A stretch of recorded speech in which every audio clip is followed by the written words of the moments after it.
country. You guys are gonna love her so much. Please give it up for my great friend, Jen O'Neill!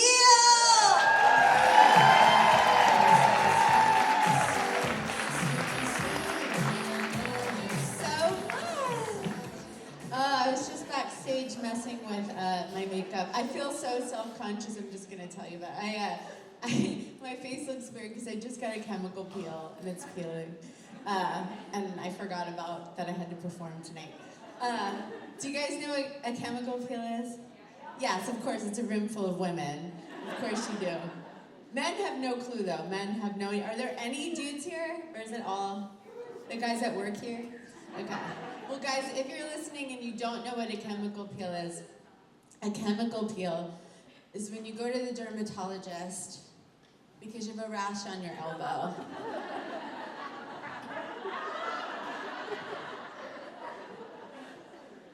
And then the doctor's like, oh my God, look at your face.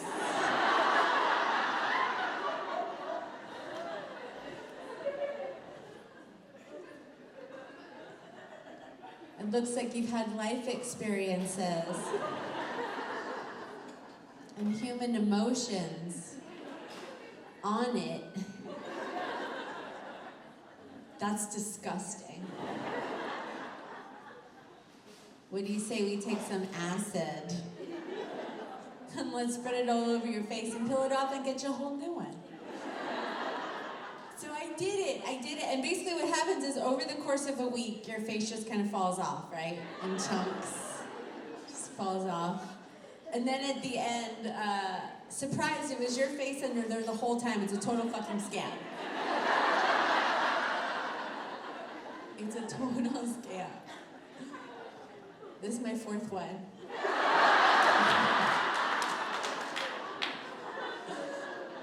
Just praying for a different face next time. See if that can happen. No, I'm trying to look younger. I am a single. I'm divorced. Are any of you guys divorced? Nice, awesome. Love to see it. I mean, I do love to see it. And just so you guys know, the statistic does go that 50% of marriages end in divorce. So if you were a little smug on that one, our statistic may be coming for you. Just saying. But divorced people, nobody ever talks about the other statistic in divorce is that 90% of divorces end in total bliss. I sleep in a king-size bed like this. It's amazing. Oh, there's the one dude. Hey! Welcome! Do you know what a chemical peel is? Yes, of course. Yeah. Oh, okay. One of us.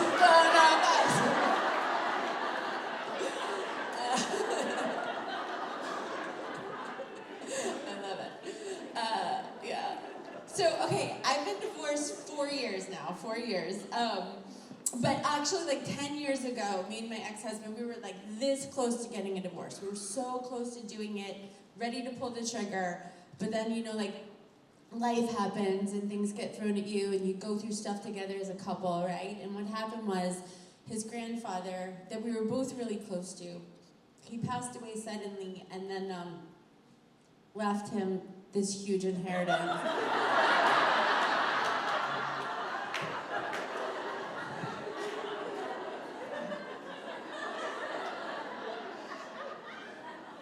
And I don't know, just like going through that.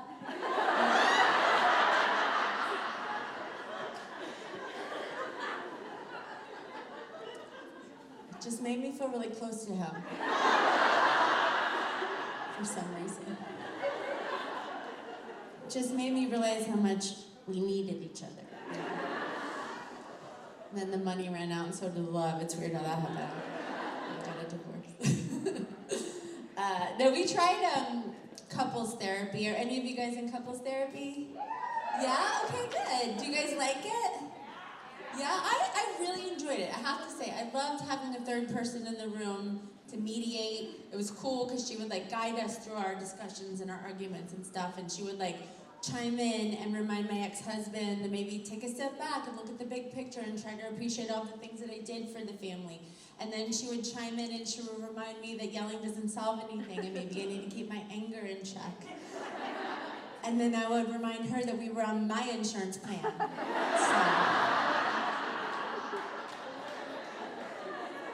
So maybe she might want to reassess some shit. Real quick. Take another look, Judy. What do you think?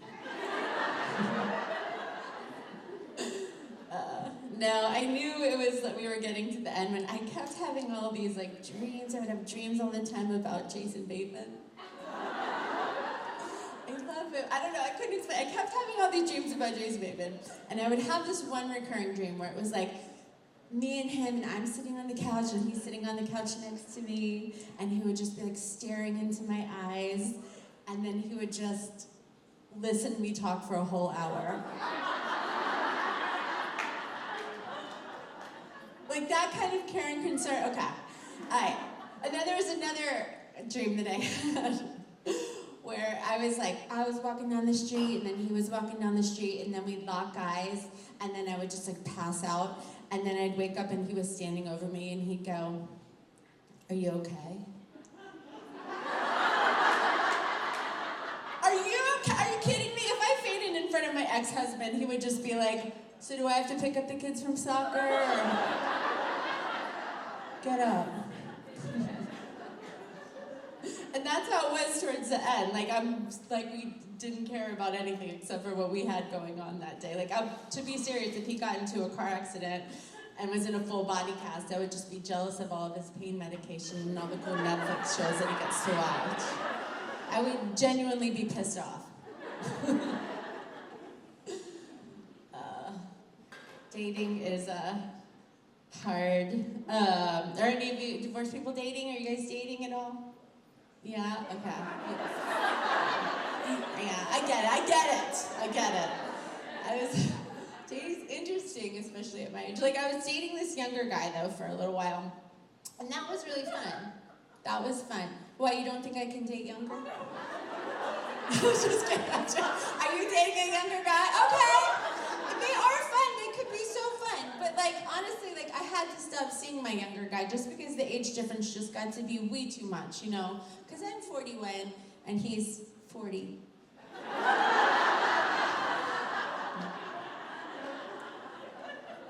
He's a 40-year-old man. He has his entire life ahead of him. And I'm a 41-year-old woman, so according to most people, I should have died 5 years ago. So I just set him free. It was the kind thing to do. How old is your guy? 43, 50. Oh, that's great. He's lived. He's lived 3 more extra years. That's when they start giving up on their dreams. That's when they're the best. I think you got them.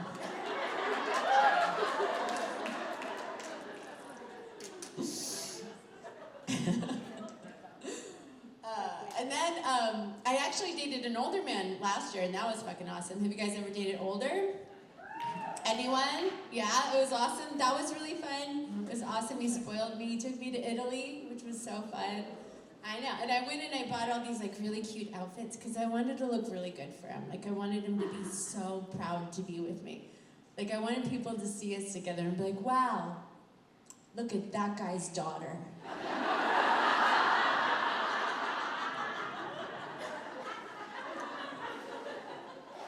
I bet her mother was a real beauty.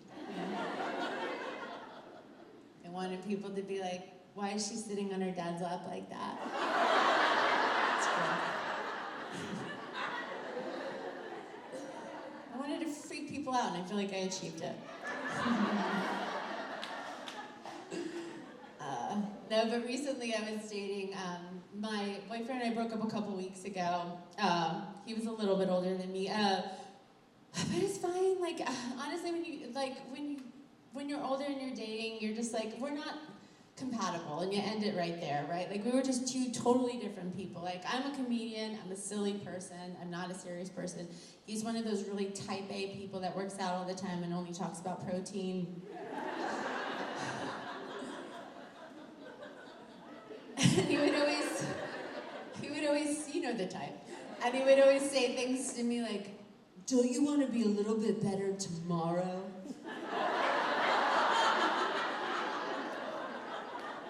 than you were yesterday? And I was like, oh my God, no. What? I want to get a little dumber every single day and slowly disintegrate until I can become one of those people that falls asleep mid-conversation and nobody gives a shit. That is my 5-year plan, sir. No, I really am fine with getting older. I'm fine with getting older because I know that I used to be cool. And that's what matters. I used to be fucking cool. I used to go to punk shows all the time. I had all the piercings and the cool hair and stuff. And I actually still listen to punk. I do listen to punk. My kids listen to it in the car. And the other day my son was like, Mommy, I love the Descendants. They're my favorite band. I know. And I was like, oh my God, they are. Name one of their B-sides then. Oh, what, you can't? And then I don't know, how about maybe you just like them a lot? But how about they're not your favorite band then, all right?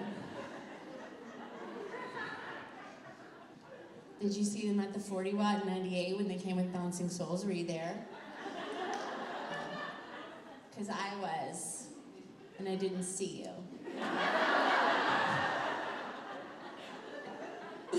No, I used to every week I would get the Creative Loafing and I'd pull it up and I'd circle all the shows that were coming and I would call all my friends like, oh my God, you guys aren't gonna believe who's coming to town. And now I just call all my friends and be like, oh my God, you guys aren't gonna freak out and you find out what grocery store's coming to the neighborhood. Fucking Aldi's coming. Get your quarters ready. Listen, I may not know where my kids are 24 hours a day, but I always know where my Aldi quarter is. So please don't talk to me like I don't have my shit together, all right?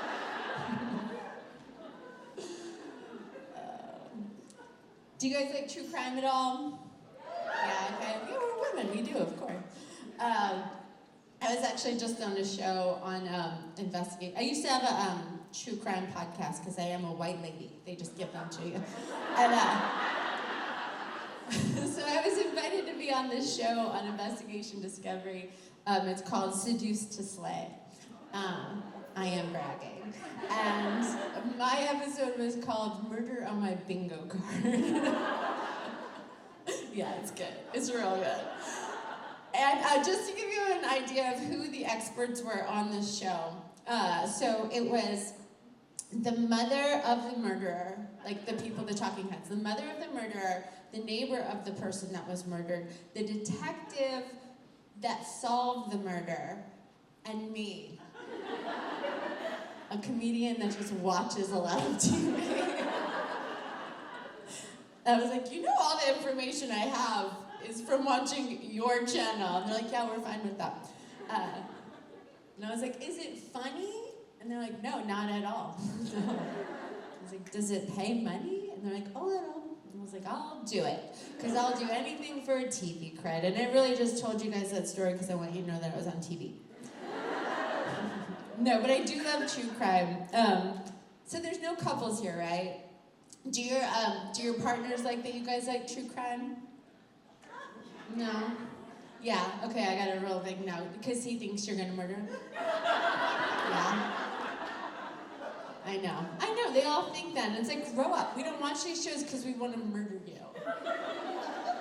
We watch them because we want to solve your murder. Like, when you guys get murdered, and you will. When you guys get murdered, we're going to know all these really cool tricks and stuff from watching all these shows. We're going to be able to figure out who your killer is, and you're welcome. I mean, it's probably going to be the guy that we hired to kill you statistically. Yes. But that's the first place we'll look, because we're good detectives. Today I was watching, it's called Who the Bleep Did I Marry? Have you guys seen that one? Yeah, it's good. And today, on the 8th episode in a row that I watched, the woman that was playing the woman that was murdered was far less attractive than the woman that was actually murdered. And holy shit, you guys, if I ever get murdered and the person that plays me is uglier than me,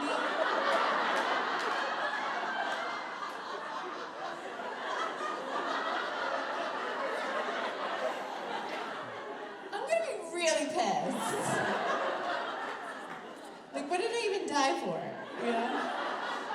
Please don't let that happen to me. By the way, when I say that I'm watching all of these shows, what I mean by watching is they're all just on in the background while I play with my phone. I have no attention span for it. Is that how you guys watch TV? Yeah. If I can get through an entire TV show without looking at my phone once, I feel all smug, like I just read a book or something. Or all intellectual. I just got this remote where I don't even have to press the button. I just say into it what I want to watch and it comes on. You guys have that? You're nodding. Do you like it? You do like it? Oh wait, I hate it. I'm gonna be honest, I hate it. I think it's so unnecessary. I think that there's no reason ever that I should ever have to hear myself say Jersey Shore Family Vacation. Out loud. Like, I know I'm a piece of shit. I know. I just don't need Comcast rubbing in my face, is what I'm saying. What else was I watching? Oh, I was watching this show called Unwell. Have you guys seen that? It's on Netflix. It's like this 6-part documentary series where they take new age fads and they compare and contrast the fads and they try to figure out if they're bunk or not. And you guys have seen it? Yeah, and I watched, have you seen that episode that was about the 28-day water fasts? I thought it was so interesting. So it was where you do nothing but drink water for 28 days straight. It's crazy. These people are doing it. I know, it's insane. So they had 2 guys do the fast, and they compared it, and the first guy that did it got really skinny, felt super healthy, was thriving, felt the best he's felt in years. And then the other guy that did it also got really skinny, and then he died. I know, and I feel like the takeaway from that episode was, it works. If you do a 28-day water fast, you'll get skinny. That's all I heard. Okay, I'll do one more TV show. Have you guys seen Alone? It's okay. Usually it's all the men that watch Alone. There's some women here who watch Alone. Okay. Alone is this reality show where they take these professional survivalists, they drop them off in the middle of Alaska, and these guys just have to live, I guess. And I don't normally watch shows like this, but I turned on this episode, and this guy Donnie came on the screen. Do you remember Donnie? Donnie was like this big, burly, 6'7" lumberjack-looking dude with the beard and the beanie and the flannel. He was hot, and I was like, okay, I can watch Donnie survive some shit for a little while. So I got so excited to watch the show, but on the very first episode, Donnie killed and ate a muskrat. I know. And then he got dysentery. And he cried like a little bitch, like a little baby. And I had to shut it off because I was disgusted. All right, dysentery is a big deal. You can cry if you get dysentery, but the reason that this bothered me so much is now that I'm single and dating again, I'm getting so sick of these guys. Ladies, I hope you know what I'm talking about. These guys that dress like full-on lumberjacks with the beard and the beanie and the flannel, and you get to know them, and it turns out they don't even own a hammer.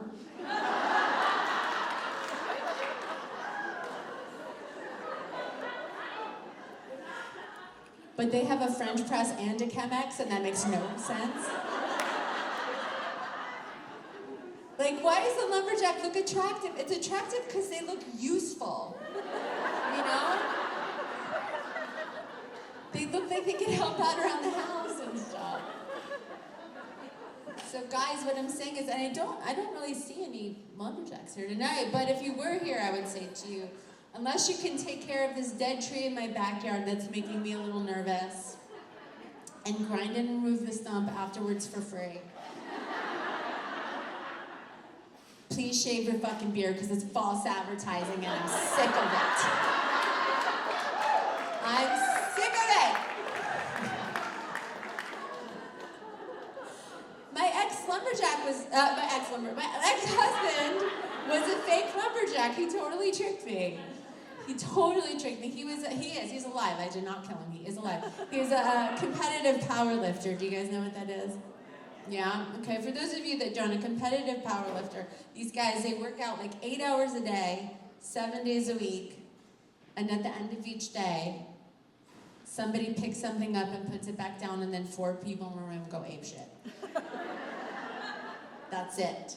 That's where all of our time and energy and money and resources went. It was fun. We had this conversation once a day. So did you pick it up?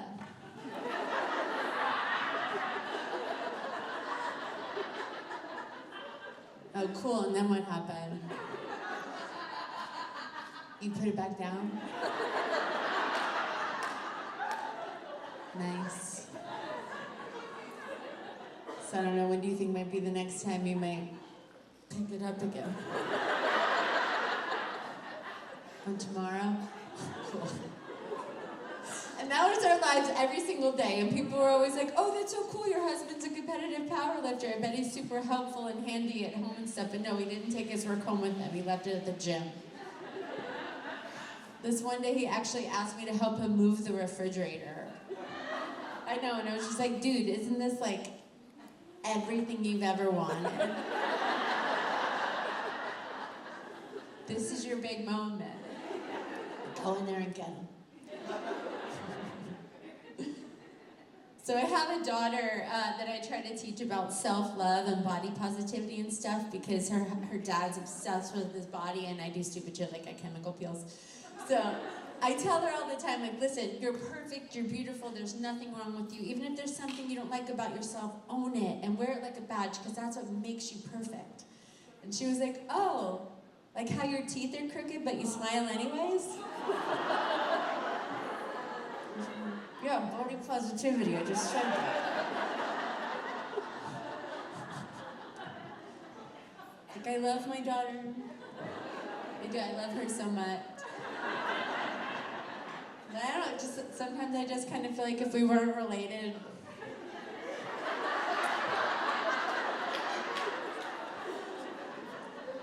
we probably wouldn't be friends in real life. Like, she's bossy, she's needy, she's controlling. If I were dating her, my friends would have already sat me down and been like, what are you doing? This is a toxic relationship that you're in. We don't like who you are when you're with her. Neither do I.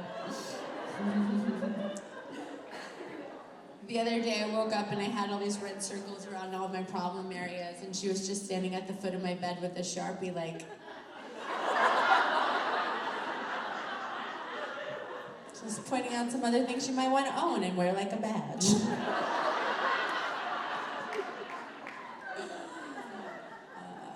I have a son that I like better. I do, he's generally nicer. But the other day he was so upset, he came home in tears and I was like, buddy, what's wrong? What's going on? And he was like, well, I just found out my girlfriend Gracie had to move back to China today and I had to say goodbye to her and I'm never gonna see her again and I'm so sad. I was like, oh my God, that is so sad, that's heartbreaking. Tell you what I'm gonna do, I'll see if I can find Gracie's mom and I'll get her address in China and you guys can write back and forth and be international pen pals. How about that? So I go on his class page and I address all of the parents. And I'm like, hey everybody. As you know, Gracie had moved back to China today and we're all really upset about it. But what if the kids could get her address, they could all be pen pals, yada yada, sign Sully's mom in parentheses, best mom ever. And then Gracie's mom finally wrote back and she was like, hey, thanks, that's really nice of you, but we actually just moved to Alpharetta.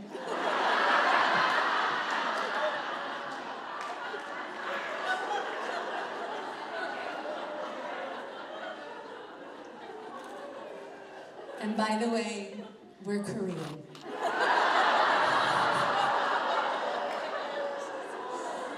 Yeah.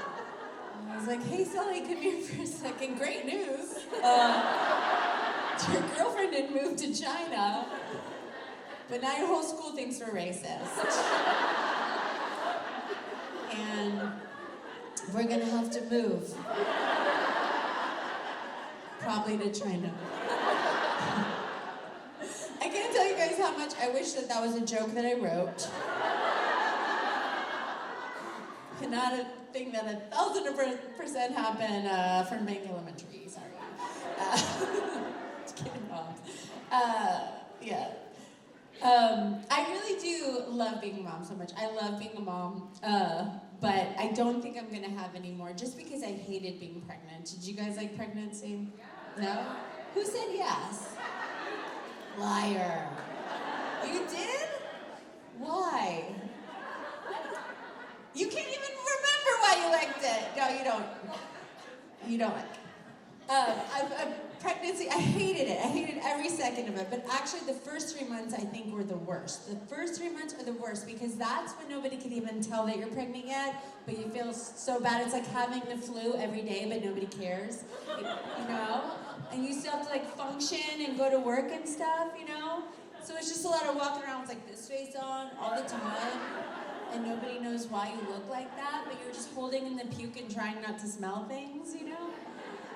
So now that I've been through it twice, I'm very sensitive to that. So if you guys ever see a girl walking around, you know, with this face on, and you think to yourself, like, oh my God, that girl looks like a miserable bitch.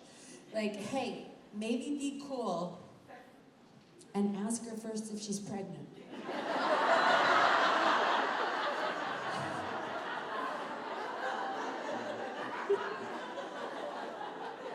Because I will tell you this about miserable bitches.